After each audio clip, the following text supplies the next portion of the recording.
주말인 내일부터는 기온이 점차 낮아지겠습니다. 내일 아침 기온은 서울 영하 1도, 안동 영하 3도, 철원 영하 6도로 오늘보다 낮겠습니다. 내일 낮 기온도 서울 7도, 광주 10도, 부산 14도로 오늘보다 2, 3도가량 낮겠습니다. KBS 제1라디오 저녁 종합 뉴스를 마칩니다. 아나운서 정세진이었습니다.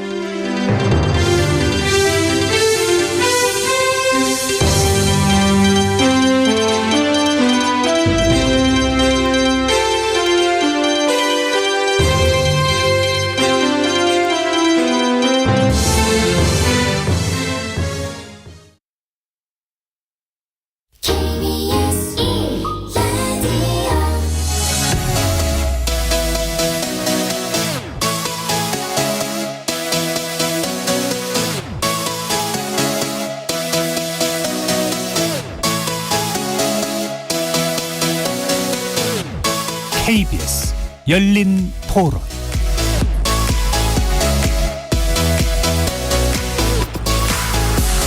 안녕하십니까. KBS 열린 토론 정준희입니다.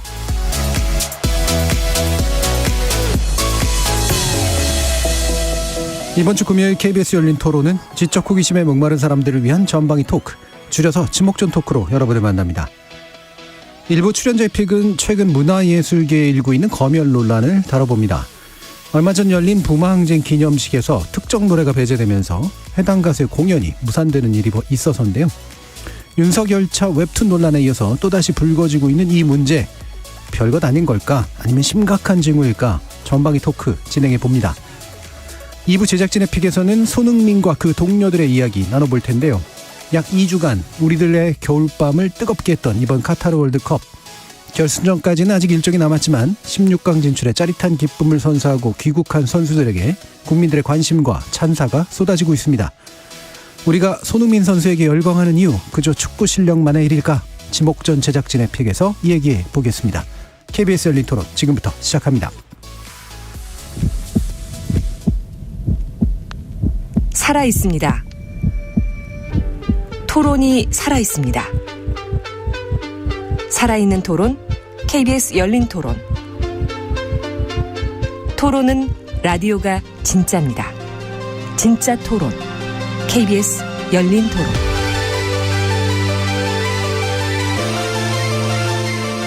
오늘 함께해 주시는 분들 소개해드리겠습니다. 나라를 걱정하는 물리학자 이종필 건국대 교수 나오셨습니다. 안녕하세요. 이종필입니다. 사람, 사랑, 공감의 소설가 서유미 작가 나오셨습니다. 안녕하세요. 서유미입니다. 규정을 거부한다 한국여성변호사회 손정혜 변호사 나오셨습니다. 안녕하세요. 손정혜입니다. 정의와 평등, 정치철학 탐구하시는 김만권 경희대 학술연구 교수 모셨습니다. 예, 안녕하세요. 김만권입니다. 저희 지목전 토크 문자로 참여해 주실 분은 샵 9730으로 의견 남겨주시면 됩니다. 단문은 50원, 장문은 100원의 정보 이용료가 붙습니다. KBS 모바일 콩과 유튜브를 통해서 무료로 참여하실 수 있고요. 모바일 콩을 통해서는 보이는 라디오로도 만나실 수 있습니다. 자, 물리학자, 소설가, 정치철학자, 그리고 법률 전문가까지 각기 다른 전공, 개성, 지식을 가지신 네 분의 출연자와 함께 만들어가는 지적 호기심에 목마른 사람들을 위한 전방위 토크 지금 시작합니다.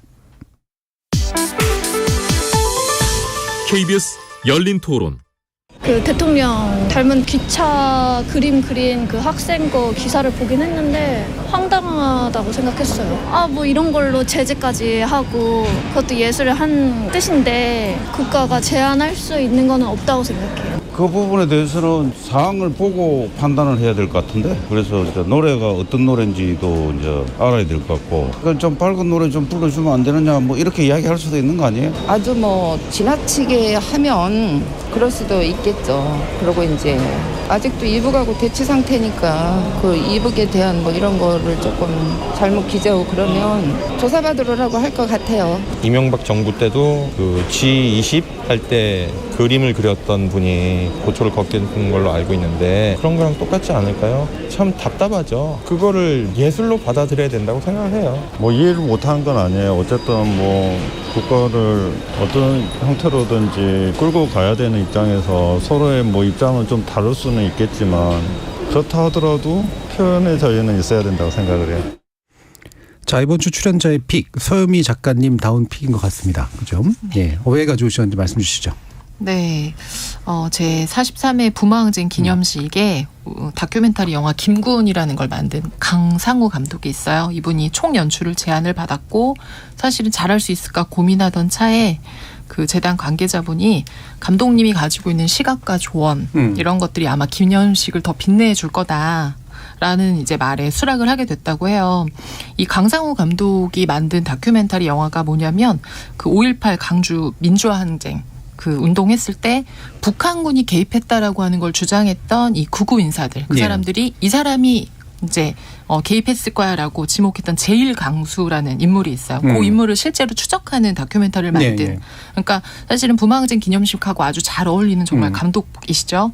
그래서 그분을 이제 섭외를 했었고 그분이 자기가 제안을 받자마자 가장 먼저 떠올렸던 가수가 이랑이라고 하는 싱어송라이터고 그분의 늑대가 나타났다라고 하는 곡을 가지고 실제로 어떤 그 민주화에 관련된 분들의 이야기들 엮어서 공연을 좀 기획하고 있었대요. 그래서 진행을 이제 하고 있었고 이게 이제 6월이었거든요. 그러니까 이 가수 이랑 씨도 이제 7월, 8월 내내 준비하고 있었고 그런데 기념식에 이제 대통령의 참석 여부가 논의가 되면서 재단에서 늑대가 좀 불편하다. 대통령을 혹시 상징하는 것이 아니냐. 해당 가수를 좀 제외했으면 좋겠다라고 하는 얘기가 나오면서 이제 계속 이야기가 좀 오갔었죠. 근데 가수 이랑 씨가 뭐 보낸 이렇게 뭐 질문이나 이런 거에 답변이 있었던 거 아니고 재단이 이제 아무래도 행안부에서 예산을 좀 받다 보니까 눈치를 보게 된다. 그러면서 이 감독분하고 이제 가수분이 이거는 불법 검열이 있었다고밖에 볼 수 없다라고 하면서 이제 이 문제가 밖으로 나왔는데 아무것도 아닌 것 같은 문제 같기는 하지만 또 되게 심각한 또 문제인 것 같기도 하고 그래서 같이 이야기해보고 싶어서 갖고 왔습니다. 예. 결국엔 뭐 검열 논란이기도 하고요. 사실은 이제 그 이른바 VIP가 불편해하실 것 같다라고 하는 게 뭐 과도하게 직접 얘기한 것도 아닌데 그게 이제 중간에 있는 사람들을 움직인 그런 사실은 종종 볼 수 있는 그런 일들이 일어난 건데 이게 이제 문제가 좀 커졌죠. 법적 대응까지 이제 총괄 감독이 나선 것으로 알고 있는데요. 사정 좀 얘기해 주시죠, 손정희 변호사님. 일단은 사안을 좀 살펴보면 이랑이라는 가수가 문제 제기를 할 만한 소지가 다분합니다. 예를 들면 자율적으로 곡을 선택할 수 있는 과정에서 교섭 단계에서 틀어져서 이제 계약이 성사되지 않은 게 아니라 처음부터 계약 성립 과정을 보면 재단 측에서 여러 차례 당신 노래 중 늑대가 나타났어를 꼭 했으면 좋겠습니다. 이 재단의 저항의식과 걸맞는 음악이기 때문에 이 음악을 하기 위해서 이 가수를 섭외한다라는 취지로 여러 번 요청이 와서 본인이 이 노래 때문에 나가기로 출연 계약을 한 거죠. 출연 결정을 한 것이고 장감독도 연주를 했고 본인이 설명을 듣기로는 이 행사 자체는 우리 이제 국가기관이나 행안부나 뭐 대통령이나 이런 측에서 일제의 지시나 개입 없이 우리가 자율적으로 이제 행사를 주최하기 때문에 충분히 이제 예술적이든 자율적인 상황에서 행사가 가능해서 어떠한 지시나 가이드라인이 없으니 연출 맡는 감독님이 이렇게 좋은 공연을 해달라라고 약속을 해서 이제 진행을 했던 사안이었죠. 그래서 6월에 이야기가 진행이 돼서 그럼 7월, 8월 계약을 하고 이제 준비 과정을 겪겠죠. 왜냐하면 가수도 혼자가 아니라 밴드가 있고 같이 활동해야 되는 실현자들이 있으니까. 근데 9월 7일부터 분위기가 바뀌어서 일단 이 사실관계나 정확한 멘트들은 확인을 해봐야 되는데 행안부 측에 압박이 있다. 윤 대통령이 참석할 수도 있으니 늑대가 나타났다란 이 곡을 제외했으면 좋겠고 대안으로 뭐 소라소라 푸른소라 뭐 좋은 노래긴 하죠.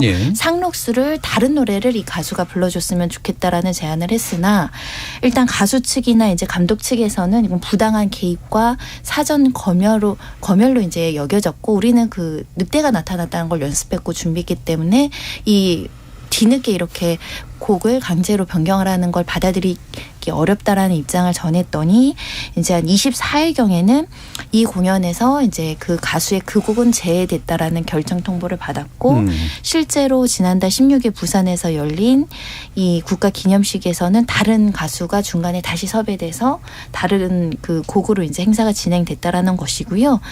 이 공연이 끝나고 나서도 이제 문제 제기를 하거나 언론 인터뷰 등은 하진 않았던 것 같은데 이후에 이게 사전 검열이라는 문제 의식들을 가진 사람들도 있고 특히 이제 출연료 정산도 말끔하지 않았던 것 같습니다. 왜냐하면 실제로 계약을 했으면 계약이나 이 노력한 대가를 지급해야 되는데 현재로서는 그 감독료 1,000만 원, 가수 공연비 700만 원을 계약을 했었는데 자기들의 사정으로 무산시켰으면 그래도 출연료 이란 대가는 정상적으로 지급해야 되는데 그 용역업체 측에서는 700만 원으로 지급하겠다라는 일방적인 통보였고 받아들이지 않았더니 이제는 그마저도 지급하지 않고 이제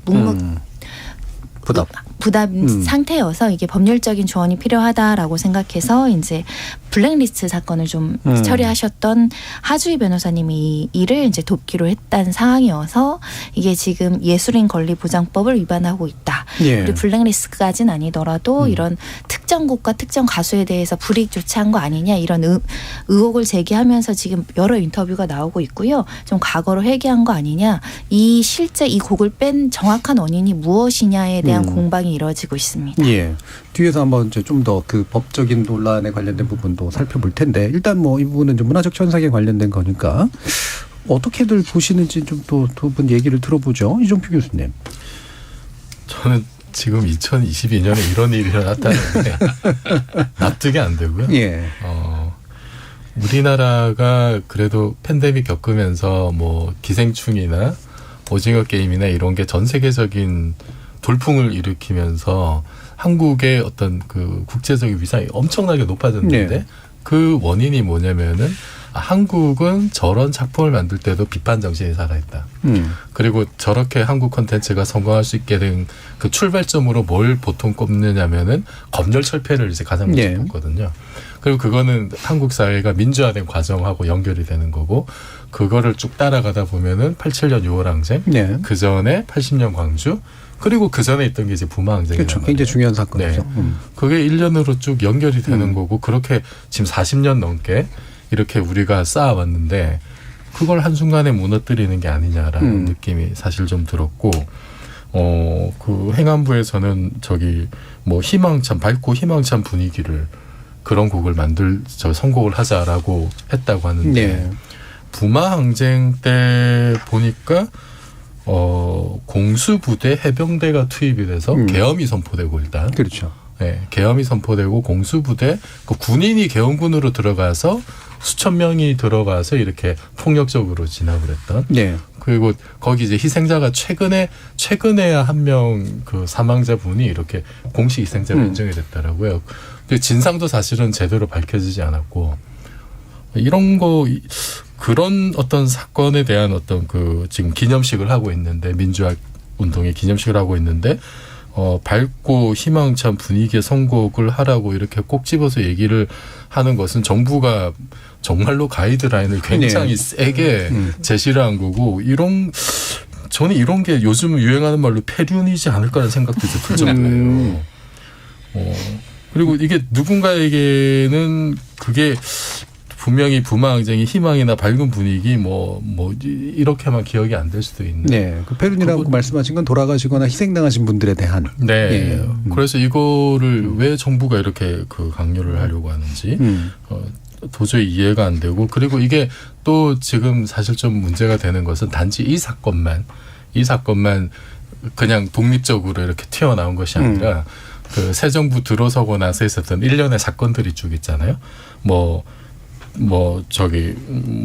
윤석열차 이런 것도 있었고 지금 MBC에 대한 여러 가지 이야기들 그리고 대통령실이나 법무장관이 이제 앞장서서 고소고발하고 특정 언론에 대해서 지금 여러 차례 압수수색하고 이게 정권 입맛에 안 맞는 어떤 그런 사람들을 지금 입을 틀어막으려고 하는 겁니다.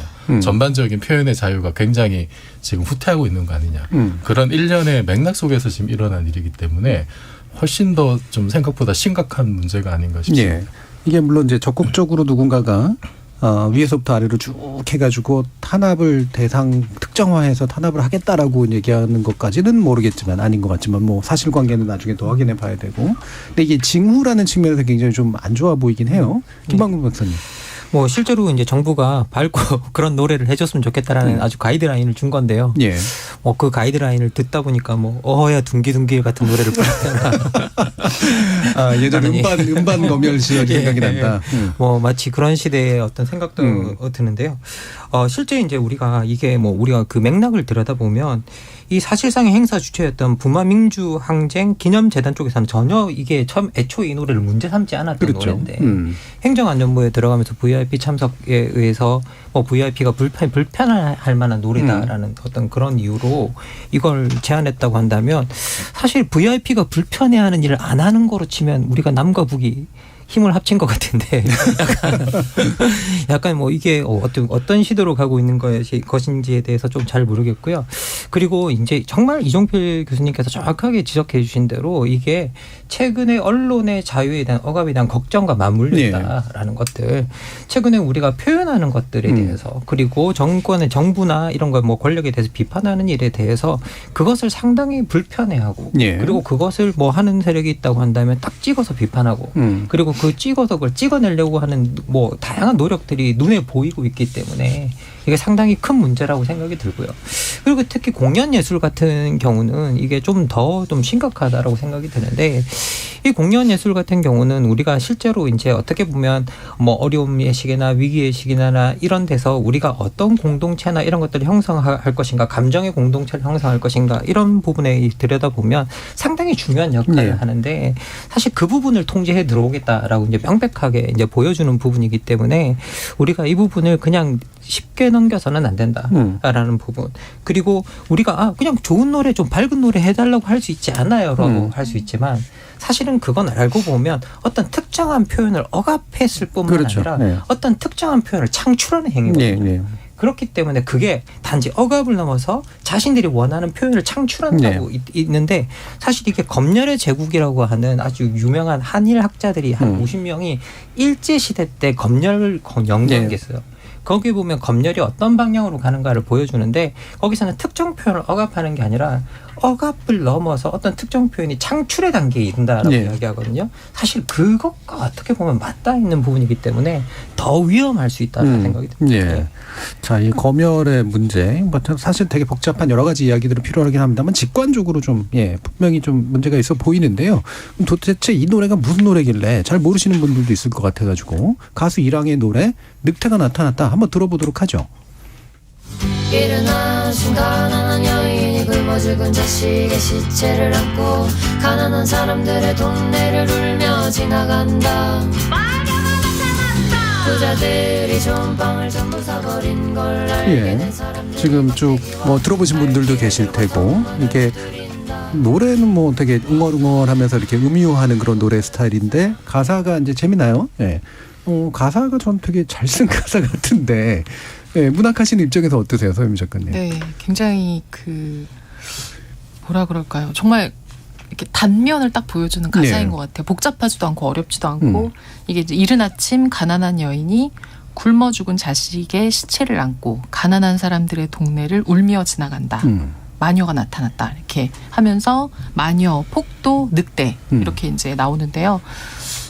이 가사를 보고 있으면 지금 우리 사회의 모습을 정말 잘 보여줘요. 그러니까 여기서 굶어 죽은 자식의 시체를 우리가 괄호 안에 다른 것들을 얼마든지 넣어도 오는 사람들한테는 다 공감이 될 수 있는 것 같아요.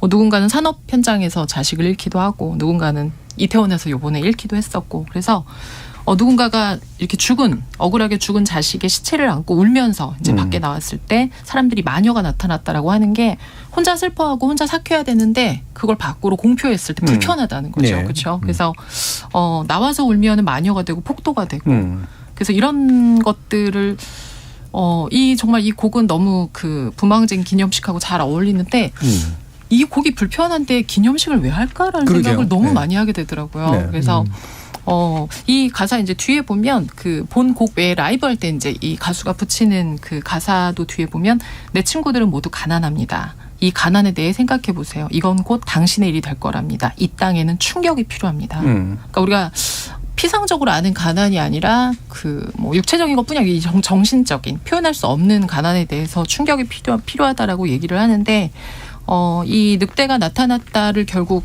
하지 못해서 늑대가 못 나타났어요. 이 기념식에. 그래서 못 나타나고 지나갔는데, 이 가수와 이 감독님이 이 인터뷰하는 걸 제가 잠깐 읽어봤는데, 이분들이 아까 우리 손 변호사님도 얘기하셨지만 이 일이 이제 결국 무산됐을 때도 뭐 이걸 법정으로 가져가거나 막 크게 떠들고 싶은 생각이 있었던 건 아니에요. 좀 이거 좀 불편하다. 이거 좀 아닌 것 같다라고 생각했지만 이 감독도 어떻게든 좀 좋은 방향으로, 왜냐하면 워낙 중요한 기념식이고 이 가수도 자신은 이런 일로 사람들의 입에 오르내리고 싶지 않다. 나는 가수고 노래하는 사람이지 뭔가 뉴스에 나오는 사람이 되고 싶지 않다. 그래서 무마하려고 했는데 돈의 문제도 해결하지 않고 굉장히 모욕을 받았다라는 느낌이 들었기 때문에 이제 결국 나왔다. 그러면서 가수가 그러더라고요.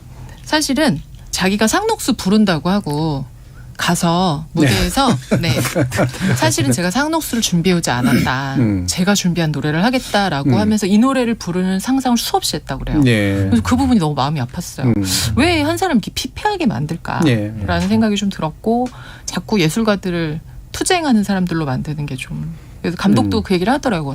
자기가 이런 걸로 유명해지고 싶지 않고 자기는 지금 뉴진스의 컴백을 기다리고 내가 이런 옳은 소리하고 가서 뉴진스 이렇게 응원하면 너무 이상한 사람 될 것 같은데 우리를 그렇게 안 만들었으면 좋겠다라고 이야기하더라고요. 예전에 그 이현세 작가가 그 형법상의 이런 문제 처벌받았을 때 음란 표현이다 그래가지고 그 만화 가지고 그분이 나중에 얘기하는데 그때 자신이 겪었던 이 정신의 피폐해짐에 대해서는 이게 뭐 도저히 어떤 것도 보상이 안 되고 그 뒤로 뭔가 작품 활동 자체를 할 수 없는 상태가 돼버렸다. 실제로도 상당히 충격을 먹었잖아요. 이게 얼마나 큰 상처를 남기는가 그 개인에게 있어서도. 근데 이게 또 뭔가 문제 삼을 구석이라도 좀 있으면 모르겠는데 조금이라도 거의 없어 보이는데 왜 그럴까? 아니, 저는 옛날에 그 1633년에 갈릴레오가 대화를 써서 이제 종교 재판 받잖아요. 그 가택이 언급이 됐고 이게 그 종교가 과학을 핍박한 아주 유명한 사건으로 이제 남아 있는데 그때 이 책이 이제 금소로 시정이 됩니다. 금소로 시정이 되고 책값이 12배가 뛰었어요. 그 지금 비슷한 일이 저도 이 노래 몰랐거든요. 모르는 분도 많았을 거예요.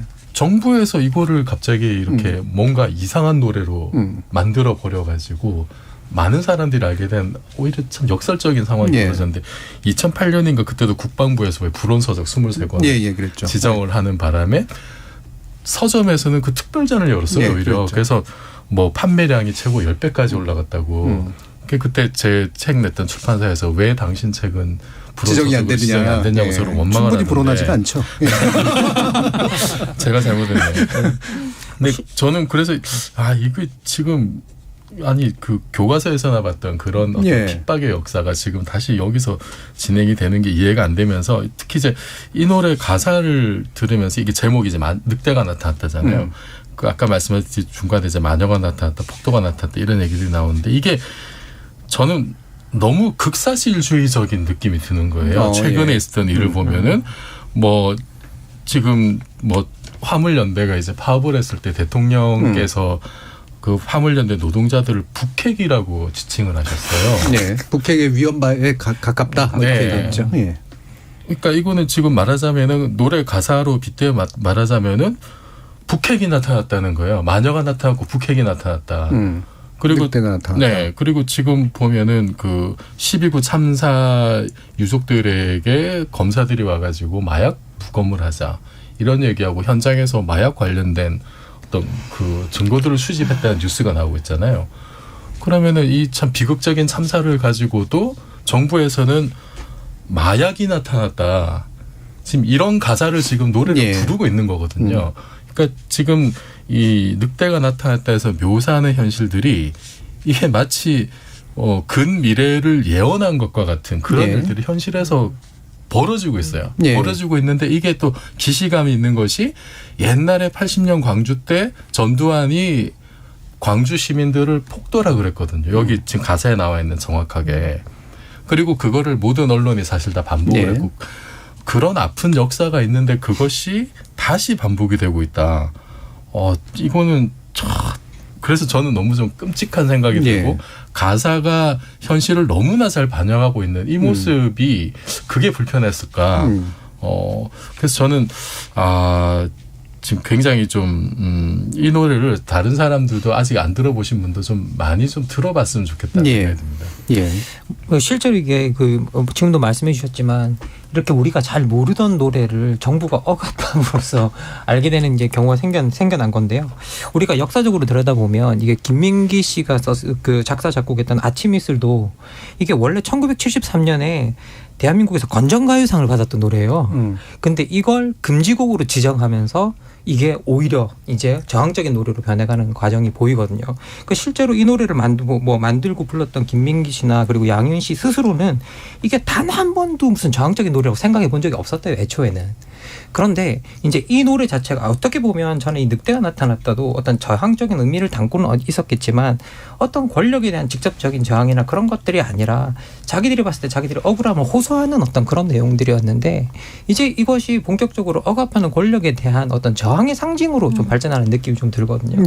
그래서 지금 우리가 이렇게 어떻게 보면 언론 우리가 표현하는 것들이나 이런 것들을 억압하면 억압할수록 저는 이게 시대가 나빠지면 나빠질수록 그런 표현이나 자유 이런 것들을 억압하면 그런 표현에 대한 갈망, 자유에 대한 갈망은 더 높아진다고 생각해요.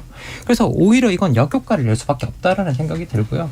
그리고 더 나가서 어떤 지금 최근에 사실은 어떤 분위기를 보면 되게 모든 국민이나 어떤 노동자들이나 이렇게 행하는 행위들에 대해서 권력과 자본에 대해서 반대하는 모든 것에 대해서 응징적 처벌을 내리고 있는 느낌이 들거든요.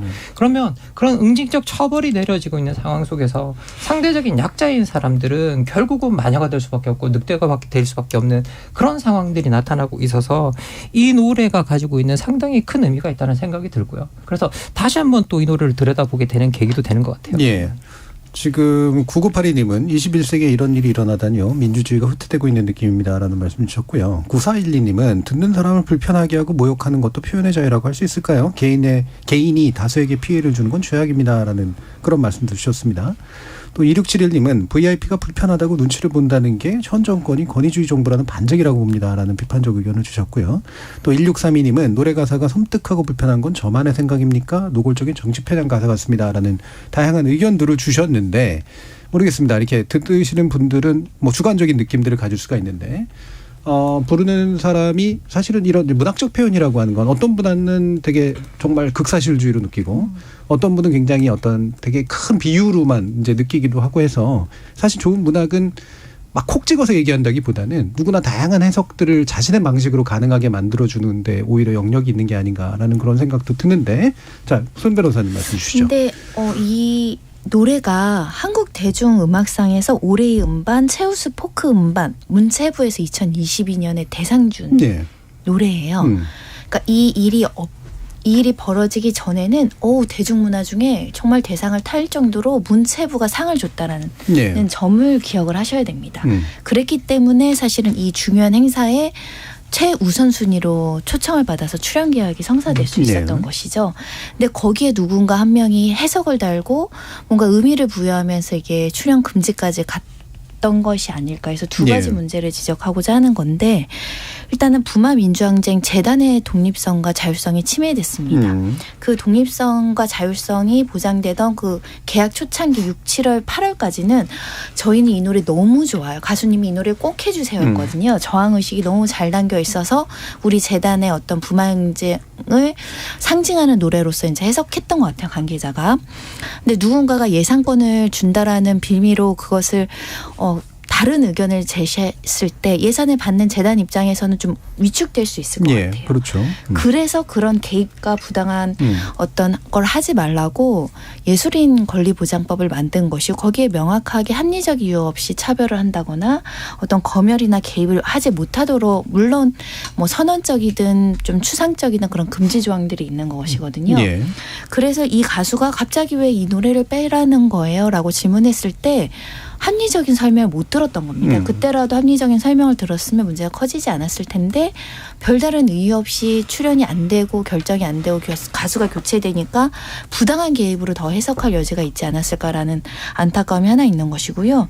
두 번째는 이런 보도가 나가고 이런 사례가 축적이 되면 예술인들이 특히 이제 이런 공공기관이라든가 국가에서 지원받아야 되는 사람들이 위축될 수밖에 없잖아요. 네. 그게 이제 사전 검열의 효과인데 명확하게 사전 검열은 아닙니다. 왜냐하면 이건 어찌됐든 재단은 국가가 아니고 또 재단이 고용한 용역업체에서 그렇죠. 이 일을 처리했던 것이기 때문에 어떻게 보면 계약과 계약간의 문제이지만 그래도 국가기관에서 초청받은 가수라는 것은 굉장히 상징적인 의미가 있는데 국가의 입맛이 맞지 않으면 앞으로는 출연계약이나 이런 초청을 못 받겠구나라는 것이 대중들에게 알려지잖아요. 그래서 불필요한 개입을 해서 이거를 만약에 했던 재단 관계자나 행안부 직원은 사태가 이렇게 뉴스에 많이 나올 것을 예상하지 못했을 겁니다. 그냥 단순하게 곡 하나 빼달라는데 안 되네? 그러면서 뭐 계약금 주면 되겠지 하고 일을 안이하게 처리했을 텐데 이게 예술인들이 가장 싫어하는 예술인들의 자율성과 독립성을 침해하는 사전검열 문제에 해당할 수 있거든요. 예, 그렇죠. 그래서 아마 제 생각엔 이미 변호사까지 선임했다라고 한다면 굉장히 좀 싸움이 크게 벌어질 가능성도 있습니다. 예. 이게 왜 이렇게까지 키웠을까? 저는 사실 그게 좀 의아해요. 애초부터도 이제 뭐 다양한 시각은 있을 수 있지만 이렇게까지 키운 문제도 당연히 아니었던 것 같은데 서지현님께서 서 작가님의 해석을 들으니까 부마항쟁과 딱 어울리는 노래 같습니다. 부마항쟁이 민주화운동으로 주목받기 시작한 게 사실 또 불과 몇 년밖에 안 된 일이죠라는 말씀 주셨어요. 강승구님은 예술이 현신 풍자를 못하고 의미를 부여 못한다면 그게 예술입니까? 이런 말씀도 주셨는데 어떠세요? 오늘 또 이제 주제를 가져오셨으니까 이게 이제 그 당사자들의 입장에서 보면은 상당한 상처도 물론 아까 말씀해 주신 것처럼 되기도 하고 예. 네. 일단 예술은 아까 이제 뭐 다른 분들이 이 곡 듣기에 좀 불편하다 이런 걸 별로지 않냐라고 얘기하시는 분들이 있는데 예술은 뭐 되게 아름다운 것이 예술은 아니거든요. 인간이 살면서 자기 마음에 고이는 걸 다양한 방식으로 노래하면 뭐 가수가 되는 거고 글로 쓰면 작가가 되는 건데 저는 다양한 표현이 존재하는데 그 안에서 보시는 분들이 자신의 취향에 따라서 난 이게 좋으니까 이걸 들을 거야 라고 고르는 거지 내가 이걸 보기에 불편하거나 이건 좀 지저분하다라고 이걸 다 없애버리자라고 하는 거는 예술의 의의, 그러니까 인간이 표현하는 것에 의의가 사실은 없거든요. 근데 사실은 우리가 북한의 독재, 빨갱이 이런 거 너무 싫어하잖아요. 그러지 않으려 그거가 가장 그 북해, 그러니까 어떤 상황에서든 가장 최악의 나쁜 것을 이제 북과 연결해서 하는데 사실 북한이 하는 게 바로 그거잖아요. 다 치우고 하나 찬양만 남기는 것이 북한이 하는 일인 건데 우리한테도 다양한 목소리를 내는 그 자유를 그렇게 좋아하는데 자유롭게 목소리를 낼 수 있게 해야 되는데 왜 어떤 것을 하지 말고 어떤 것을 하기를 원하는가. 예술가들한테는 사실 그렇게 하면 할 게 되게 없어지고 안 하고 싶어지는 것 같아요. 뭘 해야만 한다라고 하면 저도 글을 쓰는 사람이지만은 초중학교 때 글짓기를 좋아했느냐? 좋아하지 않았어요. 과학 기술 뭐 이런 거 쓰라고 그러잖아요. 너무 쓰기 싫은 거예요. 과학 기술이라서 그래요. 왜냐면 모르니까. 근데 그런 걸 주로 많이 시키잖아요. 왜냐면 그런 글짓기를 많이 시키잖아요. 근데 너무 싫었어요. 그렇지만 결국 내버려 두면 누군가는 자기가 표현하고 싶은 방식을 찾아서 이제 표현을 하는 건데 저는 사실은 그 박근혜 정부 때 블랙리스트에 올라서 그 최근에 사실은 그 재판이 끝났거든요. 그때 그 블랙리스트 올랐던 사람들 아까 하주희 변호사님하고 했던 그게 최근에 다 끝나서 정산까지 이제 마무리가 됐는데 그랬었어요. 다시 이런 일이 없겠지. 이런 일이 있겠나 라고 생각을 했었고 그때 대부분의 사람들이 뭔가 엄청난 일을 해서 블랙리스트에 올랐다기보다는 대부분 뭐 세월호 관련해서 뭐 좀 더 진상 규명하는 지지 성명이라든가 어떤 뭐 그 대선 주자를 뭐 지지한다든가 뭐 이런 것들 문화학인들이 뭐 이렇게 하면 안 된다라고 하는 그런 지지 성명을 했었던 건데 사실은 그때 블랙리스트를 만들어서 지원을 이제 규제해서 저도 지원금을 그 정권 때 한 번도 받지 못했었고 그냥 돈을 못 받는다를 떠나서 검열을 하게 돼요. 이런 걸 쓰면 이런 걸 쓰면은 예를 들면 대중에게 사랑받을까 내 작품이 좋아질까가 아니라 이런 걸 쓰면 지원금을 못 받겠지. 근데 사실은 그게 문제가 아니었던 거예요. 내가 무엇을 쓰느냐가 아니라 그냥 내 존재 자체가 이미 블랙리스트라 그냥 내가 뭘 내면 이미 안 되게 되어 있는 상태였기 때문에 굉장히 좀 허탈했었죠. 근데 그 뒤로 이제 원래도 예술하는 사람들이 되게 쫄보예요. 이분들은 투사가 아니거든요. 투사일 거면 노래하고 그러지 않아요. 근데 이분들이 그 후로 이제 문화예술계에 생긴 되게 큰 현상 중에 하나가 절대로 지지 선언을 하지 않아요. 그러니까 어떤 성명을 내질 않아요. 저도 어디 가서 서명을 못 하겠더라고요. 내가 정말 모든 걸 걸 만큼 이렇게 이거에 동의하나라는 걸 자꾸 묻게 돼요. 그래서 이게 어떤 예술의 문제만은 아니고요. 저는 어떤 근원적인 표현의 자유에 대한 되게 그러니까 이 전체적인 분위기가 아마 되게 밑으로 내려가서 아주 작은 집단에서까지도 불만에 대해 말하지 못하게 될 것이고 예. 잠깐이 아니라 되게 오랫동안 이런 공기가 우리를 좀 누르지 않을까라는 생각이 들어요. 예, 뭐 지금 문학적 표현으로 쫄보라고 말씀을 주셨는데 뭐 모르시는 분들에서 제가 해설을 해드리면 겁쟁이라고도 부를 수 있을 것 같습니다. 예, 마음이 좀 약하고 사실 약하죠. 되게 유약한 분들이 많죠. 예술하시는 분들이 되게 상처도 잘 입는 편이고 그렇죠. 그래서 투사라서라기보다는 그냥 표현하고 싶어서 했던 것들인데 그것으로 인해서 입는 상처는 이분들의 예술적 상상력에 엄청난 영향을 미친다라는 점 잊지 않았으면 좋겠고요. 국가라는 존재는 사실 이분들 앞에서는 엄청나게 큰 존재라는 거 이 부분도 우리가 잊지 않았으면 좋겠습니다. 더 하실 말씀들이 굉장히 많으실 것 같긴 합니다만 저희가 2부에 좀 시간을 좀 확보해야 될 일들이 있어서 1부는 일단 이 정도로 마무리하고요. 2부 하면서 또 더 다른 이야기들을 나눠보도록 하죠. 여러분은 지금 KBS 열린 토론과 함께하고 계십니다.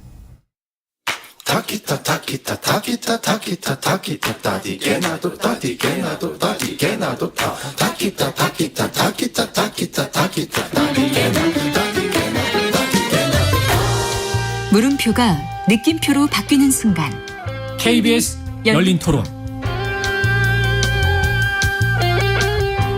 얼마나 손흥민 눈 아프고 막 이런데 너무 잘하지 않았어요? 아우 기특하고 뭐 8강까지 못 갔어도 국민한테 그 희망을 주고 즐거움을 줬잖아요. 이번에 경제도 이렇게 어려운데. 우리 선수들이 꺾이지 않는 마음으로 열심히 해줘가지고 좋은 결과 있었던 것 같습니다. 손흥민이가 주장으로서 운동도 열심히 했지만 그 아픈 몸을 이끌고 선수들을 다 리더를 하면서 잘해줬고 선수가 운동만 잘하는 게 아니라 매너도 좋아가지고 국민한테 고맙다고 그러고 용기를 줘서 고맙다는 그 말은 참 리더로서 아주 자격이 있는 것 같아요. 지적 호기심에 목마른 사람들을 위한 전방위 토크. 정치철학자 김만공 경희대 학술연구교수, 물리학자 이종필 건국대 상호교양대 교수, 소설가 서유미 작가, 손중희 변호사 이렇게 네 분과 함께하고 있습니다. 지금 2부에서는 바로 손흥민 선수 그리고 월드컵 선수들 관련된 이야기를 좀 나눠보려고 하는데요. 아무래도 앞에 이야기가 약간 침울하다 보니까 밝은 이야기를 원하는 분들이 계셔가지고 갑자기 밝은 거로 전환을 하게 된 그런 상태이긴 합니다. 자, 지금 뭐 우리가 지난번에 이제 축구 월드컵 이야기는 했었는데 이번에 좀 재미난 여러 가지 일들이 좀 많았어요. 간단하게라도 이제 일단 소감들 한번 좀 들어보도록 하죠. 김만국 교수님. 뭐 저는 이번 월드컵 보면서 좀 어떤 생각이 들었냐면 참 이게 축구가 전 세계에서 가장 인기 있는 스포츠 중에 하나잖아요. 그리고 이게 월드컵은 올림픽보다 많은 사람들이 본다고 하고요. 그래서 정말 세계의 이목이 다 집중되는 이 상황에서 사실 여기 월드컵에 갈 수 있는 32개 국가의 국민들은 전 특권을 가진 거라 생각하거든요. 이 생각해보면 이탈리아라는 그 축구에서 위대한 국가도 이번에 두 번째 본선에 오질 못했습니다. 그렇죠. 연속으로. 예, 연속으로. 8년이나 빠진 거예요. 예, 8년이나 빠진 거죠. 그럼 이탈리아 국민들은 8년 동안 월드컵을 자기 나라 없이 본 거예요. 예. 그러면 이 사람들 마음이 얼마나 허하겠어요. 그렇죠, 생각해보면. 예. 그런데 우리는 계속 이제 우리 선수들이 우리를 본선에 데려갔고 그리고 이번 같은 경우에는 정말 저는 좀 어떤 게 느껴졌냐면요. 우리나라가 우리 축구를 해도 되는구나. 라는 맞아요. 우리 축구를 끝까지 하고 있었고 그리고 뭐 우리가 꺾이지 않는 마음이라고 표현을 했었는데 이길 수 있다가 아니라 우리가 준비한 거 그리고 우리가 하는 것들을 그냥 하면 된다.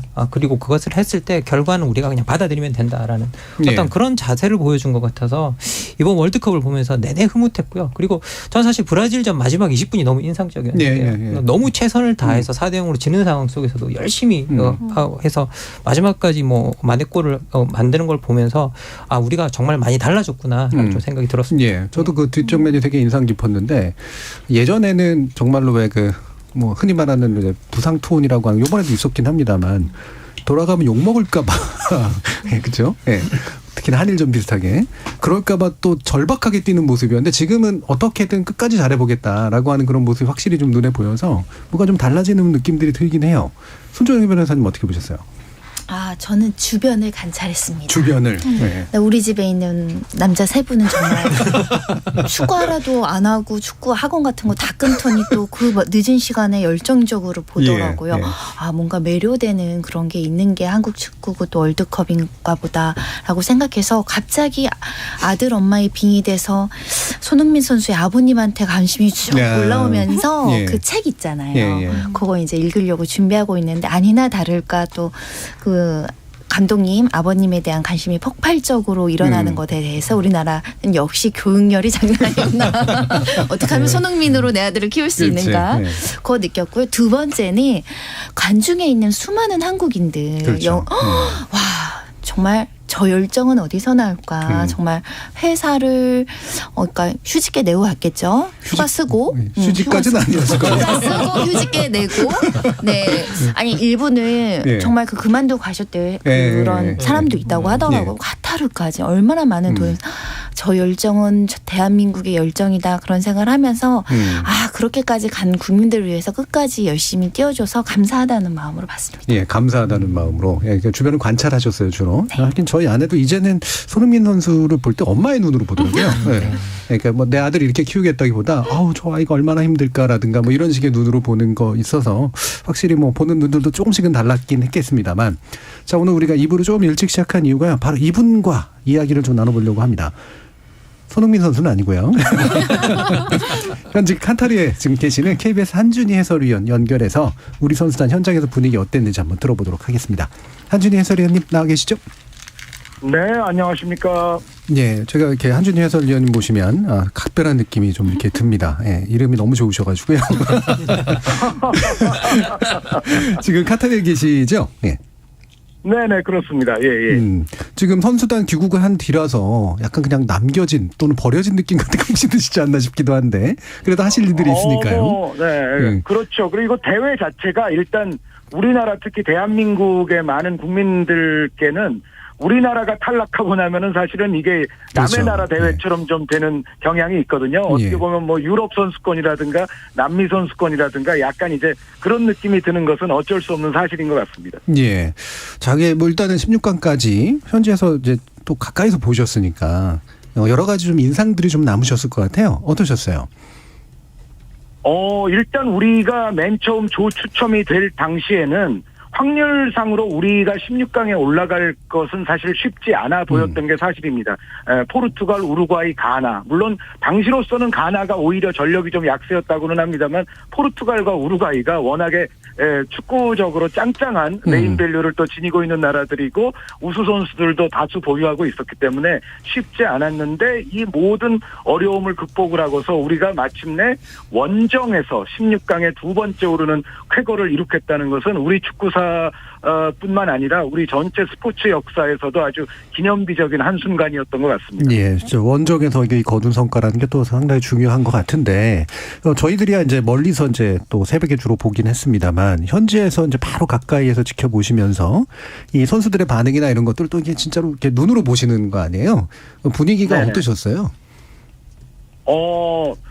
이 한 장면으로 어쩌면 설명이 될 것 같은데요. 손흥민 선수가 포르투갈전을 마친 이후에 직후의 인터뷰에서 그날 이제 벤투 감독이 그 전 경기 가나전에서 퇴장당함으로 인해서 벤치에 앉지 못하는 날이었잖아요. 그런데 네. 손흥민 선수가 포르투갈전에 그 감격의 16강을 확정짓고 나서 벤투 감독이 벤치에 없는 상태로 대회를 마치게 할 수 없었다. 그러니까 벤투 감독을 이제 마지막 경기가 이제 될 수 있는 경기였는데 그것을 경기장 밖에서 지켜보는 그 상태에서 벤투 감독을 보내드릴 수 없었고 선수단 전체가 합심해서 벤투 감독에게 한 경기를 더 선물하고 싶었다는 그런 취지의 인터뷰를 하지 않았습니까? 그런데 그 한마디가 어떤 의미에서는 우리 대표팀 전체의 이번 대회의 분위기를 상징하고 있었다는 생각이 들어요. 그러니까 전체 선수단이 정말 한마음 한뜻으로 뭐 벤투 감독 한 명을 위해서라기보다도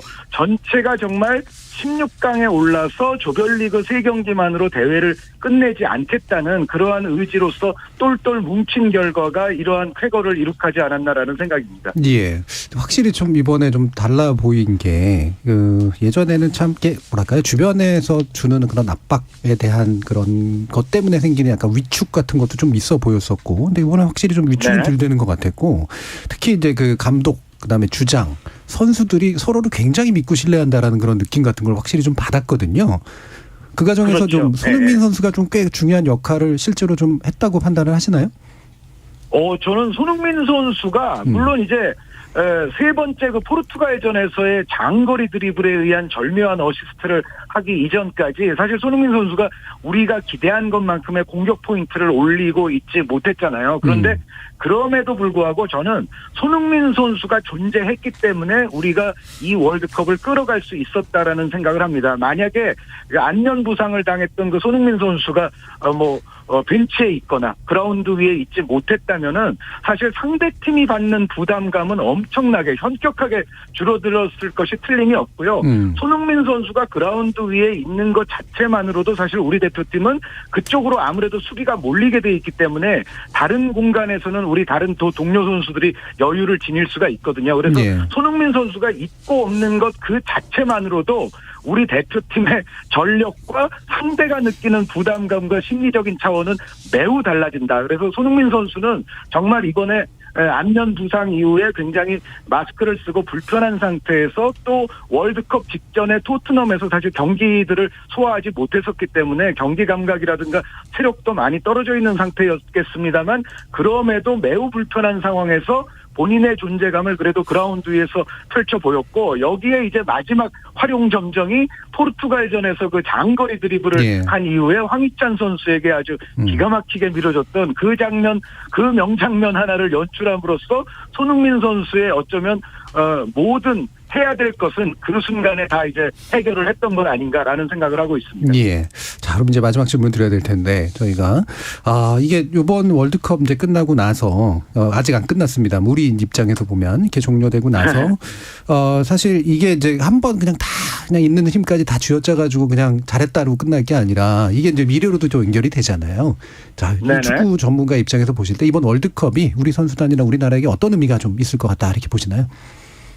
이번 월드컵은 잘 아시다시피 벤투 감독이 역대 최장수 감독으로서 4년간 지휘봉을 잡고 전체적인 큰 그림의 차원에서 이전과는 다른 우리 대표팀의 확실한 어떤 축구 스타일이라든가 축구 철학을 이식을 시키는 데 있어서 성공했던 월드컵인데 이것이 이제 결과까지 가져왔기 때문에 앞으로의 향후 대한민국 축구가 나아갈 길에는 굉장히 좋은 선례를 남겼다는 생각입니다. 그러니까 우리가 앞으로는 감독 선임을 하거나 어떤 정책을 펼칠 때에도 정말 미래지향적으로 뭔가 우리 축구에 점점 더 플러스가 될 수 있는 그런 것을 기획을 해서 이렇게 장기간 밀어붙이면 정말 벼락치기 공부를 해서 나오는 성적이 아니라 궁극적으로는 또 장기적으로 성적도 낼 수 있다는 것을 보여준 아주 좋은 월드컵이라는 생각이고요. 그리고 손흥민 선수가 아마 귀국 후에 인터뷰에서도 얘기를 했겠습니다만 물론 이제 손흥민 선수가 92년생이니까 연령으로 보면은 다음 월드컵 때는 좀 이제 30대 중반 나이가 많아지는 것은 사실인데 손흥민 선수의 기본적인 성향과 캐릭터로 미루어 봤을 때는 손흥민 선수는 아마 본인의 능력이 국가대표로 뛸 만큼이 되고 또 국민들이 아마 원한다면 손흥민 선수가 아마 힘 닿는 데까지 가능한 순간까지는 우리 국가대표팀에 앞으로도 계속 남아있지 않을까라는 생각을 하고 있습니다. 예. 되게 희망적인 말씀까지 아주 잘 들었습니다. 그러면 나머지 기간 동안도요. 한준희 해설위원의 아주 좋은 그런 해설 앞으로 또 기대하겠습니다. 오늘 말씀 나눠주셔서 감사합니다. 네, 감사합니다. 자, 카타르 현지에 계시는 한준희 해설위원과 말씀 나눠봤습니다. 자, 뭔가 이렇게 또 연결하고 그러니까 굉장히 좀 이렇게 현지 분위기도 나고 좋긴 좋네요, 그렇죠? 예, 국제 전화도 좀 싸진 않은데. 자, 이종필 교수님 먼저 한번 얘기를 들어볼까요? 저는 우리 대한민국은 스포츠에서나 TV에서나 드라마를 참 잘 쓰는구나. 네. 그리고 대한민국 축구도 빌드업을 할 수 있구나. 정말 놀라운 발견이었고 우리나라가 아닌 그냥 유럽의 강팀이 축구하는 듯한 느낌이었어요. 그리고 아까 말씀하셨듯이 월드컵 첫 경기를 하게 되면 항상 이렇게 긴장하고 위축되고 준비한 플레이를 못했었는데 이번에는 첫 경기 우루과이전부터 우리 경기를 하면서 뭐 대등하거나 오히려 압도하는 경기를 했던 게 굉장히 놀라웠고 그리고 사실 빌드업 축구가 과연 그 유럽과 남미 강호들에게 통할 것이냐라는 의문들이 많았잖아요.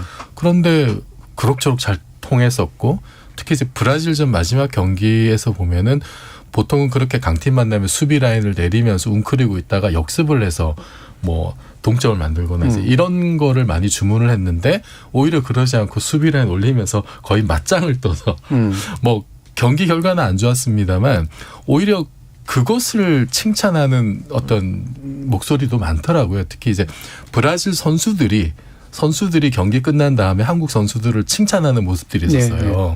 이게 대등하게 물러서지 않고 대등하게 맞서서 싸운 것에 대한 어떤 뭐 스포츠맨십이랄까 거기 그 자체를 굉장히 높이 평가. 그래서 야 우리는 뭐 결과는 졌지만은 그 과정에서 정말 보여줄 건 다 보여줬구나. 그래서 저도 하나도 아깝지 않은 그리고 거기서 우리가 할 수 있는 플레이를 전부 다 보여준 그런 선수들의 어떤 열정 이런 게 너무 그 자체가 이제 너무 사람들한테 감동을 주는 것 같아요. 예. 그거는 뭐 숨기려고 해서 숨겨지는 게 아니고 보는 사람에게 다 느껴지는 거니까. 그래서 야, 참 대한민국 사람으로서 굉장히 뿌듯한 그런 순간이었습니다. 예. 자, 그러면 서유미 작가님 보시기에 이게 드라마틱하다라는 표현을 쓰셨는데 이게 그냥 쓰신 표현이기도 하지만 나름대로 기승전결이 좋고 빌드업도 되고 뭐 이런 거잖아요. 이게 뭐 축구 전술 측면만을 얘기하는 게 아니라 그리고 또 인물이 가지는 매력 같은 것도 굉장히 좀 큰 것 같고. 자, 어떻게 보셨어요? 그 드라마틱하다는 거는 예상을 벗어날 때 사람들이 그 반전을 볼 때 이제 많이 그 기쁨을 느끼는데 진짜로 저는 뭐 축구를 잘 모르기도 하고 월드컵에 많이 관심이 있지 않지만 저 추첨된 거 보고 저도 요번엔 많이 못 보겠구나 이런 느낌이었단 말이에요. 예, 근데 많이 아시네요, 그러면. 근데 16강 갈 수 있을까? 제가 잘 모르지만도 너무 강호들이 많고 근데 우리에게 정말 4번의 기쁨과 4번의 기대를 너무 주었고 특히 또 많은 국민들이 이태원 참사 때문에 많이 좀 힘들고 충격도 많이 받고 아파하고 있었는데 월드컵 경기로 너무 많이 위로받은 것 같아요. 갈라지지 않고 한 마음이 되고 저는 예전에 우리나라가 하는 축구 경기를 보면 선수들이 몸만 이렇게 쓰러져요. 네, 부딪히면 다 쓰러져. 그래서 우리나라 선수들은 되게 몸이 약한가? 우리가 그런가?라는 어떤 아까 말했던 그 강호와 만날 때 겪는 그런 좀 핸디캡이랄까 그런 게 있었는데 이번엔 그런 거 없이 그리고 국민들도 그렇고 선수들도 그렇고 이기면 좋은데 저도 좋다는 마음이 되게 컸던 것 같아요. 그래서 되게 최선을 다하는 모습에서 되게 많이 위로받아서 이번에는 뭐 월드컵 이걸 떠나서 그냥 이 경기 자체가 되게 큰 선물이었다는 생각이 들어요. 예. 저는 이제 86년 월드컵부터 본 입장에서 보면 계속 우리 사람들이 나아지고 있는 게 보이거든요. 이게 실력뿐만이 아니라 자세라든가 태도라든가 어떤 분위기라든가 이런 것들인데 이게 여기에 대해서 이제 뭐 이런 생각을 하시는 분들도 있어요. 지난번 2002년 때 같은 경우도 사실 그렇게 붉은 악마의 물결을 보고 또 이른바 애국주의나 국가주의의 광기를 느꼈다 또 이렇게 좀 약간 삐딱하게 보시는 분들도 있어서 우리 김만근 교수님의 말씀 한번 좀 들어보죠. 아니 뭐 우리가 이제 그런 방식으로도 들여다볼 수 있겠지만 사실 모든 사람은 자기가 소속감이 필요한 존재들이고요. 그리고 어디에 소속되어 있다고 느낄 때 사회적 고립이나 이런 것들을 느끼지 않고 그런데 특히 지금 우리 뭐 제가 이런 통계 말씀드리면 여러분들이 황당해하시겠지만 우리나라 여러 통계를 들여다보면 지금 20대 30대가 50대들 40대들보다 훨씬 외롭다라는 통계들이 나오고 있습니다. 그래서 이제 이 외롭다라는 말은 내가 어렵고 힘들 때 내가 도움을 구하거나 그런 걸 요청할 데가 없다라는 뜻이거든요. 그리고 이제 어떻게 보면 자기가 내가 어려움을 호소할 것도 없고 그리고 계속 파편화되는 과정 속에서 이제 어떻게 보면 뭔가 함께 할 수 있는 기회들이 잘 없는데 이런 기회를 통해서 뭔가 같이 함께하고 뭔가 같이 응원할 수 있고 이런 거를 통해서 소속감을 만드는 것 자체는 저는 그렇게 나쁘다고 생각이 들지 않고요. 그리고 또 이제 더 나가서 우리가 시간이 지나가면 지나갈수록 이제 그런 광기에 대해서 우리가 어떻게 보면 경계하는 말들이 많이 나오고 있고 거기에 대해서는 우리 스스로도 자각하고 있는 부분이라 우리가 선을 넘어서지 않는 어떤 그런 응원을 하고 있다라고 저는 뭐 어느 정도는 생각이 듭니다. 그리고 더 나가서 이제 전 이번에 모습을 보면서 느꼈던 게 뭐냐면 국민들이 가나전 같은 것들을 보고 지고 났을 때도 뭐 일부 비난하는 사람들이 있었지만 대부분 다 열심히 잘했으니까 그것으로 만족한다. 너무 보기 좋았다라고 말하는 모습도 너무 좋았고요. 근데 저는 이게 그 가나전이 저는 돌이켜보면 참 인상적이었던 순간이었다고 생각하는데 그때 우리가 졌지만 3대2로 따라가지 않았으면 탈락하는 거였거든요. 생각해보면 돌이켜보면. 그렇죠. 그러니까 지고 있지만 열심히 따라가서 우리가 어떤 성과를 우리가 낼 수 있는 만큼 내는 것 자체가 얼마나 중요한가를 또 보여줬던 장면이고요.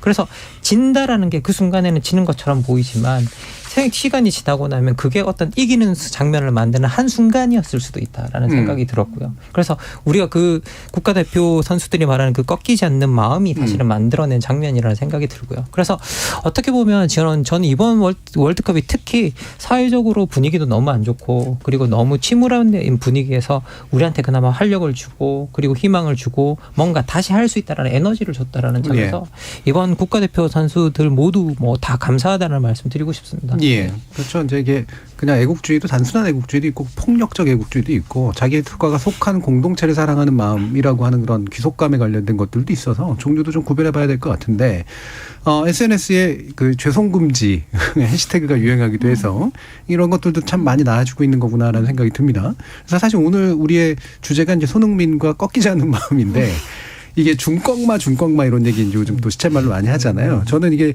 중요한 건 꺾이지 않는 마음인데 자꾸 중간에 꺾이지 않는 마음 그렇게 하게 돼요. 나의 어떤 게 이렇게 만드는 걸까 좀 궁금하기도 한데 자, 요 주제로 한번 얘기해 보죠. 손정희 변호사님. 사실은 손흥민이라는 선수가 없었더라면 우리가 다 이렇게 열광할 수 있었을까, 이 기쁨을 온전히 누렸을까 하는 생각이 들 정도로 리더가 정말 중요하다. 그리고 경험도 굉장히 중요하다.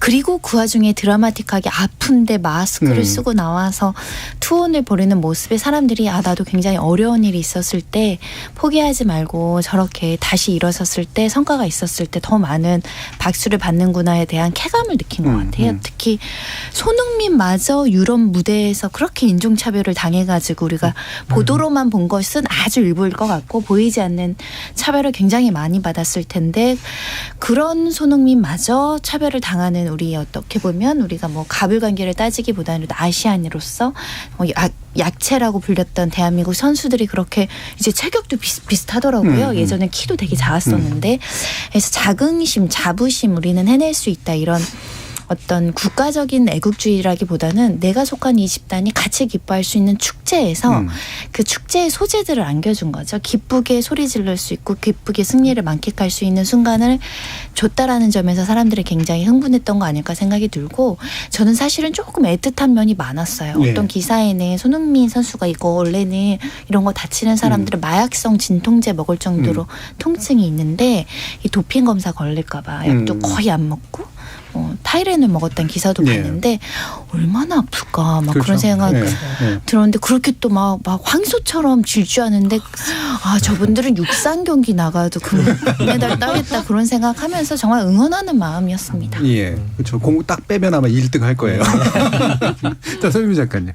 네, 저도 그 손흥민 선수가 포르투갈 경기 끝나고 울던 거 마스크 그 안면 보호대 벗고 막 울던 거 생각이 나요. 얼마나 어깨가 무거웠나라는 생각도 들었고 정말 존재 자체가 빛이에요. 그렇죠? 네, 그런 생각이 들어요. 이 아까 그 해설위원님이 말씀하셨지만 성과를 내고 안 내는 게 아니라 그냥 존재해서 힘이 되는 마치 꼬마가 형이 있는데 형이 뭘 안 해도 형하고 같이 가면 든든한 어떤 그런 느낌. 그래서 되게 주장으로서 우리 선수들한테 되게 큰 힘 그리고 국민들한테도 큰 힘을 줬었던 것 같고 진짜 2002 월드컵이 우리한테 꿈은 이루어진다라는 그런 어떤 그 강력한 문구를 남겼던 것처럼 이번에는 진짜 중요한 것은 꺾이지 않는 마음이라는 말을 남겨서 그게 되게 꺾이지 않는 마음이라는 건 절대로 이기고 있는 상황에서 의미를 갖는 말은 아니거든요. 이게 지고 있지만 포기하지 않고 최선을 다한다는 의미인데 그게 우리한테 되게 중요해졌다는 게 좀 슬프기도 해요, 사실은. 그렇죠. 그러니까 슬프기도 하지만 저는 또 되게 희망적이라고 생각한 게 뭔가 목표를 이루는 전진보다 마음을 지키는 게 중요해졌다라고 하는 거 그리고 사람들이 그것의 필요성을 중요하게 생각한다는 거 결국 마음이 행동과 인간을 지배한다는 거를 우리가 이야기할 수 있다는 게 또 힘든 상황에서 또 되게 좋은 의미인 것 같아요. 예, 그렇죠. 네. 중도에 꺾이지 않는 마음. 굉장히 너무 맞는 말이에요. 그것도. 그러니까 붕괴하는 듯한 느낌이 드는 게 참 싫은데 붕괴하지 않아요. 지긴 지더라도 붕괴하지 않는 거. 안 무너졌죠. 그렇죠. 뭐 가나전 특히 뭐 먼저 실점하더라도 한순간에 무너진 경우를 예전에 많이 봤었는데 이번에 끝까지 정말 꺾이지 않고 그렇게 지켜냈던 게 감동적이었고 저는 그 중요한 것은 꺾이지 않는 마음이라는 말을 들었을 때 이게 그 자꾸 이제 우리가 겪어왔던 어떤 험난한 시절들, 뭐 옛날에 일제강점기도 있었고 군부 독재 시절도 있었고 그런 것까지 자꾸 연결해 보시는 거예요. 저는 기억은 경험은 제가 직접 경험 기억도 나실 거예요. 기억이 나신데 그게 사실은 우리가 이제 그 스포츠를 통해서 이렇게 그 전 국민이 한 마음이 되는 게 우리나라가 이렇게 뭔가 존재감을 과시할 수 있는 게 없었고 스포츠 말고 없었던 시절이 굉장히 길었었잖아요. 그게 아직도 영향이 좀 남아있는 것 같고 그리고 우리는 어쨌든 계속 핍박을 많이 받아왔던 외세로부터 그런 것도 있었고 뭐 내전도 겪었고 그래서 그 과정 속에서 우리가 뭔가 이렇게 하나로 뭉쳐서 존재감을 과시하는 것은 그건 어떻게 보면 좀 방어적인 어떤 의미의 그 애국주의가 아닐까라는 생각이 들고 그렇게 버텨왔던 역사가 뭐 꺾이지 않는 마음으로 저는 이제 표현이 된 것 같아요. 그래서 그 정점에 있었던 게 사실 손흥민 선수였던 것 같고 포르투갈 감독이 그 포르투갈전 끝나고 나서 인터뷰한 거 보니까 그 자기들이 패배한 거는 포르투갈 팀에 손흥민처럼 위기 때 팀을 하나를 이끌 리더가 없었기 때문이다. 이런 얘기를 했더라고요. 그 손흥민에 대한 극찬이죠. 그 사실 손흥민 선수가 이게 그 굉장히 겸손하고 그리고 남 탓 잘하지 않고 그 뭐 팀 막내나 신입도 먼저 챙기고 실제 경기에서도 보면은 이타적인 플레이를 많이 했었거든요. 토트넘 했을 때도 그랬었고.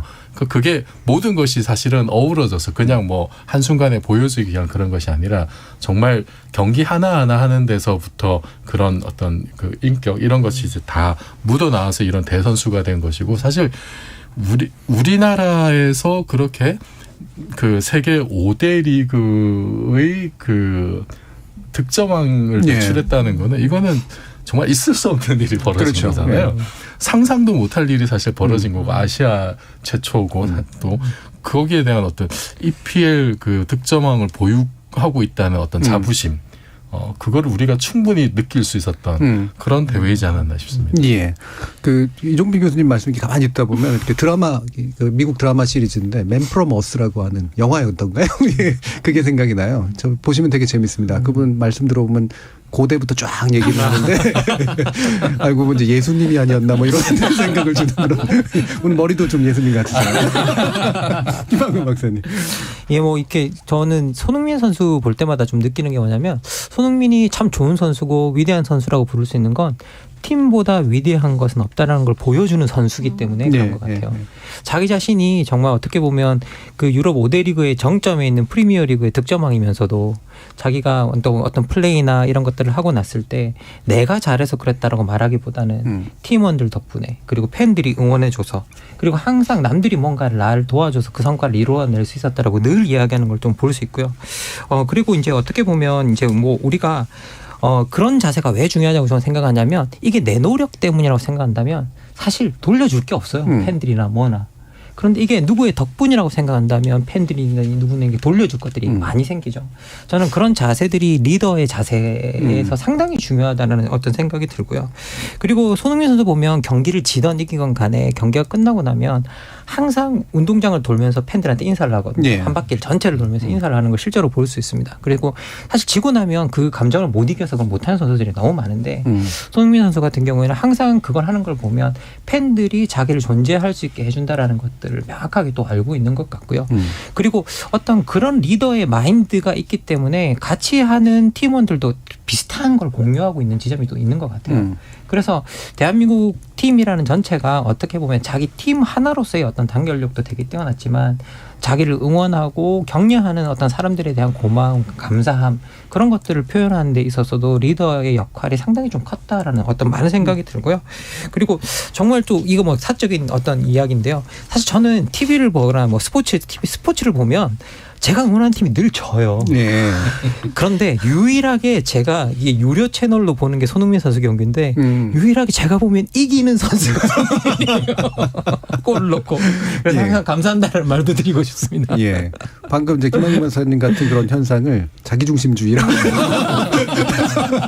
아무 생각도 없었죠. 저 어렸을 때 여고 때 지금도 생각나요. 야자 끝나고 노란색 통근버스로 막 우리 실어다 주시는 기사님 계셨는데 그 월드컵 때는 가다가 중간에 내려서 화가 나가지고 막 담배 그걸 못 넣어 그걸 못 넣어 이런 거 있잖아요. 우리 집에 안 데려다 주시나 저거 화가 나가지고 진짜 근데 그 이후로 정말 한국 분들 가끔 저걸 못 넣냐고 얼마나 그렇죠.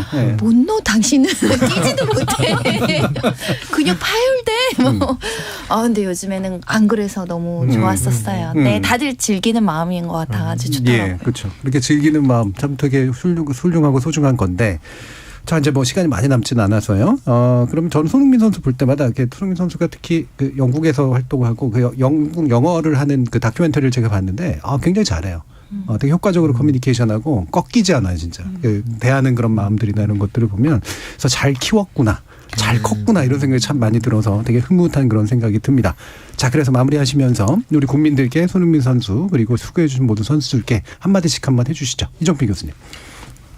덕분에 정말 행복했고 한 경기를 더 볼 수 있다는 게 너무 감사했어요. 그 16강 말고 뭐 본선에 오르지 못한 강호들도 많은데 우리는 행복하게 3경기 보고 플러스 한 경기를 더 볼 수 있다는 거 정말 행복한 시절이었습니다. 고맙습니다. 서유미 작가님. 네. 리더가 끌고 가는 사람이 아니고 같이 가는 사람이라는 걸 보여줬고 그러면 팀원들도 그걸 익히고 그런 분위기가 이제 계속 그 다음 리더도 그런 걸 좀 몸을 알려준 것 같아서 너무 저도 좋았습니다. 예. 김한근 박사님. 뭐 아까도 말씀드렸다시피 팀보다 위대한 것은 없다는 걸 보여주는 리더이기 때문에 저는 상당히 가치 있는 어떤 리더십의 유형이라고 생각하고요. 뭐 우리 정치하시는 분들도 이 리더십을 좀 보고 배웠으면 좋겠다라는 생각이 듭니다. 예, 네. 정치하시는 분들이 사실 어제도 이 논의를 했거든요. 어떤 측면의 리더십을 좀 강조해주고 싶으세요? 실제로 이제 우리 이게 들여다보면 손흥민 선수는 이기면 이게 팀 때문에 이겼다라고 말하고 지면 내 책임이라고 이야기를 해요. 우리 정치는 거꾸로 이야기하죠. 잘못되면 뭐 저쪽 때문이고 잘 되면 내가 잘해서라고 이야기하는 어떤 성향들이 상당히 강한데요. 예. 실제 저는 좋은 리더들이 가지고 있는 사실 우리가 정치에서의 리더십의 핵심은 뭐냐면 잘못된 일에 대해서 책임을 져주는 거라고 저는 생각을 하거든요. 그래서 그 책임을 질 수 있는 자세 자체가 우리한테 좀 필요하다는 생각이 들고 그리고 뭔가 성과를 만들어냈을 때는 우리가 이것이 함께 만들어낸 성과라고 말해줄 수 있는 그래서 우리가 뭔가 결속하는 걸 만들어줄 수 있는 어떤 그런 힘을 가지는 어떤 정치 리더들이 좀 많이 나왔으면 좋겠다라는 생각이 들고 그 자세를 좀 손흥민 선수한테 배웠으면 좋겠다라는 생각이 듭니다. 예, 나라를 걱정하시는 입장에서 이 부분 동의하세요? 전 남 탓부터 좀 안 했으면 좋겠어요. 우리 정치인들이. 네. 남 탓을 안 했으면 좋겠다. 특히 뭐 12구 참사 관련해서 아무도 책임진 사람 없잖아요. 이런 게 너무 깝깝한데 스포츠를 보니까 손흥민 선수는 그런 걸 한단 말이에요. 저런 사람이 정치권에서도 저런 분들이 있으면 얼마나 좋을까라는 생각들을 아마 많이 했을 것 같아요. 그러니까 남 탓을 하는 그런 정치들 만 주로 보시다 보니까 확실히 좀 이렇게 그분들이 축구하고 정치하고 알겠습니다. 손정희 변호사님. 일단은 그 다른 선수들이 같이 열심히 뛰었으니까 손흥민 선수도 빛났을 거라 또 너무 빛나는 스타에 또 주목받지 못하는 선수들에게 관심을 많이 가져야 될 것 같고요. 손 선수의 아버님 제가 아까 말씀드렸는데 그 책이 모든 것은 기본에서 시작된다 이런 제목을 다루셨더라고요. 네.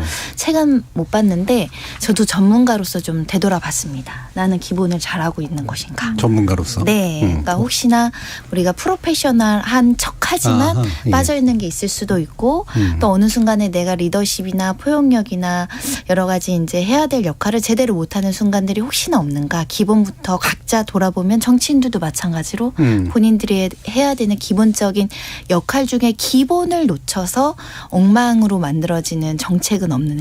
그리고 합의가 안 되는 거 없는가. 스스로 좀 되돌아봐서 우리 각자가 월드컵에 나갈 일은 없겠지만 각자 역할을 충실히 해야 그 팀 플레이, 팀워크가 생기는 거 아닐까라는 생각을 했습니다. 예. 사실 그 손흥민 선수 아버지가 했던 말씀 중에 지금도 많이 떠도는 얘기 중에 하나가 뭐냐면 굉장히 잘하는 정도까지도 왔는데도 아직 월드 클래스가 아닙니다.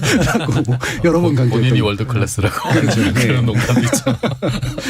자, 지금 가윤한 님께서는 저도 안화골절로 실명위기 겪어봤습니다. 그런 몸 상태로 손흥민 선수 뛰어주셔서 감사하고 잘 회복하셨으면 좋겠습니다. 라는 말씀 주셨고요.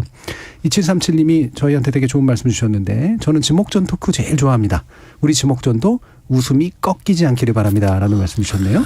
자, 3640님은 말씀 듣다 보니 이런 생각이 드네요. 이번 월드컵 같이 국가적으로 좋은 일들만 원 없이 기뻐하지만 말고 국가적으로 슬픈 일도 한없이 애도하는 그런 대한민국이기를 바라봅니다. 라는 아주 좋은 말씀 주셨습니다. 자, 저희 KBS 열린 토론 직접 호기심에 목마른 사람들을 위한 전방위 토크, 줄여서 지목전 토크, 문화예술 검연 논란과 우리가 손흥민에 열광하는 이유 나눠봤는데요. 서유미 작가님, 손정희 변호사님, 김만공 교수님, 그리고 이종필 교수님 네 분 모두 수고하셨습니다. 감사합니다. 감사합니다. 감사합니다. 흔히 예체능이라는 표현을 쓰듯이 문화예술과 스포츠는 종종 묶여서 이야기되곤 합니다. 기량과 자유분방함이 함께하는 독특한 영역이기 때문일 텐데요. 겉으로는 이들의 탈정치적 순수함을 강조하면서 사실은 통제와 강압의 대상이자 이념적 동원의 수단으로 악용했던 게 바로 나치즘과 전체주의입니다. 우리들이 이들을 존중하고 사랑하는 건 밑도 끝도 없는 순수함 때문이 아니라 우리를 대신해서 엄격히 훈련된 기량으로 최대한의 자유분방함을 펼쳐주기 때문 아니겠습니까? 지금까지 KBS 열린 토론 정준이었습니다.